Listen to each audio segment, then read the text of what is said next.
Head of Innovation, Research Strategies, and Technology at Franklin Templeton, Sandy Kaul. Hello, nice to see you again. Hello, so nice to be here with you guys. Yeah, of course. Well, we're here at the Ondo Summit.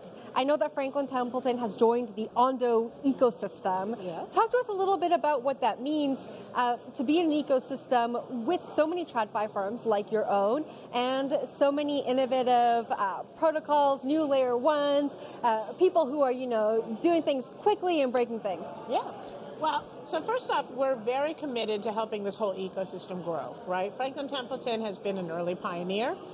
We have been out on public blockchains since now 2022, and we are now operating across 8 different public blockchains and doing our own node verification across 12 public blockchains. And so when Ondo approached us and talked about the interoperability they're trying to build between some of the public chains and some of the more traditional financial ecosystem, we thought that was a great opportunity set. We really want to bring as many of these players together as possible because that's how you start to get the real volumes starting to move. That's how you get the assets starting to flow in, is we need to create these pathways of connecting all these different pools of liquidity. I like to call Franklin Templeton the digens of the TradFi space. They always have been, and very vocal, right? No, but out first and out strong and sticking to the ideals of the firm about investing in portfolio management and selection. I think it surprised the world in a nice way when the tokenized money market fund was launched so long ago. But you said it yourself now, it's 2.5 years later and we're only starting to see more use cases. So I think probably the word that we've heard the most, Jen, today is interoperability. Yeah.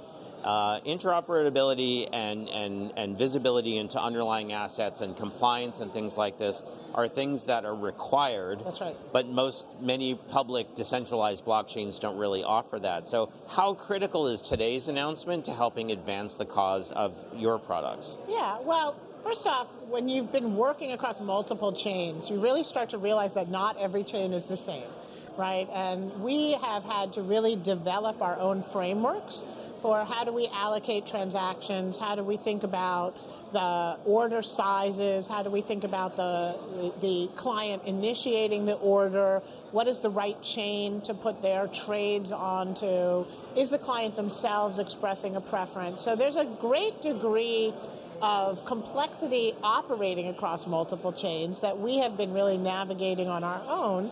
And I think that, this is a relearning every time you hook up to a new chain.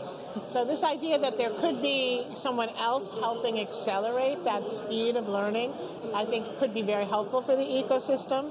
And I think it will help other participants who haven't had the benefit of operating in this space for as long accelerate their entry. And that to me is a very big positive because the more activity that's happening, the more the case becomes that firms need to think about revamping their existing technology, the more they think about the opportunities of the space. And so we need to reach a critical mass, and I think this is one of the good steps along the way to helping us reach critical mass in the industry. I think I've asked you this before, but I think the audience will be interested in hearing, since we're talking about the chains that you work with, is what kind of due diligence do you do when you're evaluating the security of a chain? Yeah, there's a tremendous amount of due diligence that goes into chain selection. And we've had to involve our enterprise risk team from Franklin Templeton. We've involved our operations and technology team, our audit teams. It's really quite a significant burden because we need to trust that the chain is secure. We need to trust that the chain operates in a manner that we feel meets our due diligence as a fiduciary. And this is one of the reasons why we think running our own node operations has been so important, because you really don't know how a network operates unless you are a part of the network. And so I think it's a different attitude for an asset manager, particularly a traditional asset manager.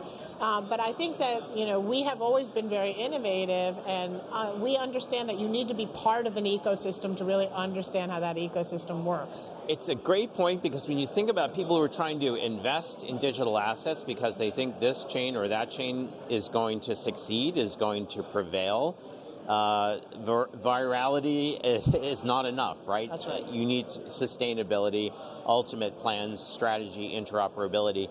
Are you able to, Franklin Templeton, famous for fundamental research and understanding securities and other assets very well.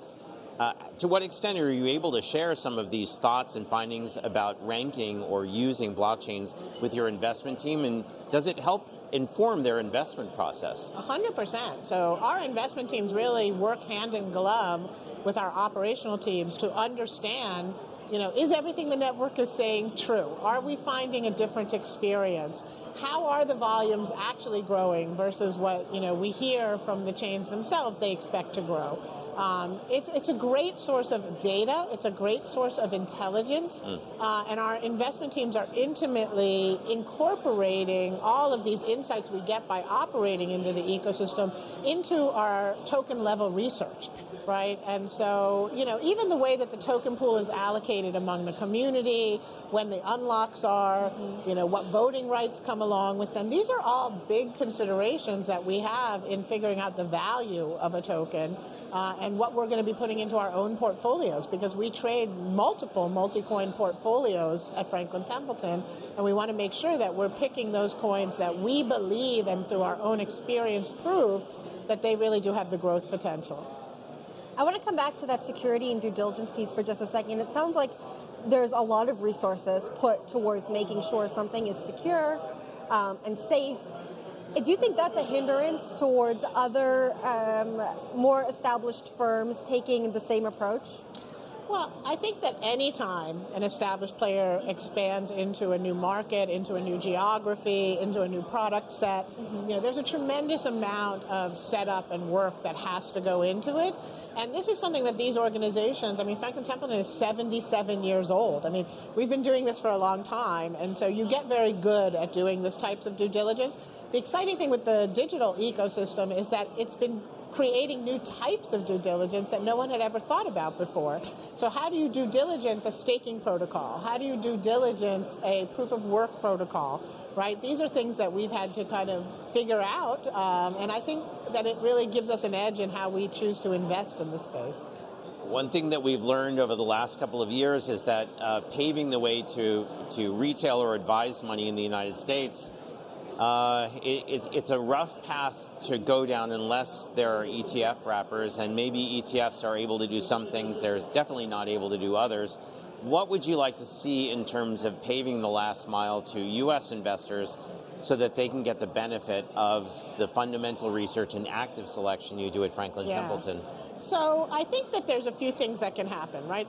There are active strategies in ETF wrappers, and you need to be able to really think of an ETF wrapper as something very extensible, just like a token is extensible, right? So I do believe we have already, and this is public information, have been approved to have a multi-coin ETF.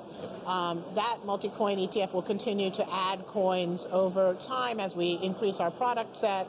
That is right now a systematically managed fund, but there's no reason why we wouldn't be able over time to also create new types of products that actively manage our coin portfolios in an ETF wrapper.